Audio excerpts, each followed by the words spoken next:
Doktor, ende kemi një temë tabu, sa që themi se kemi ndryshuar në shumë gjëra, por pse ende pra i drejtohet gishti një femrës kur çifti ka probleme të krijojë një familje?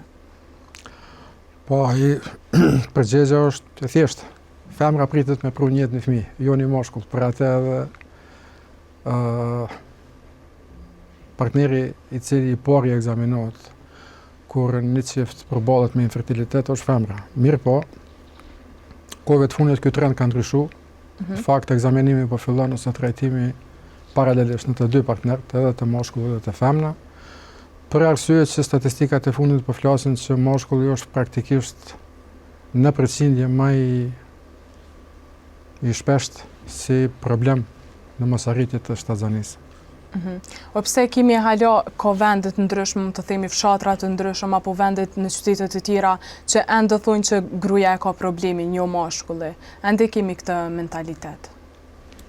Apo ka mbet prej kohës më hershme? Kjo është çështje e cila daton prej shumë më herët. Por e mira është që ka filluar të ndryshohet. Normalisht që ndryshimet në vendet rurale ndodhin pak më vonë, ka me kërku hala kohë. Po në qytet, barem me ato raste të cilat unë përballem, ky fenomen veç ka filluar me marrë drejtim krejt tjetër. Si e gjithë bota. Do të thonë, trajtimi, ekzaminimi, interesimi është me dy partnerëve që sa më shpejt arrihet deri te suksesi, do të thotë deri te shtatzania. Prandaj edhe mashkujt nuk ngurrojnë të marrin pjesë prej fillimit në këtë proces.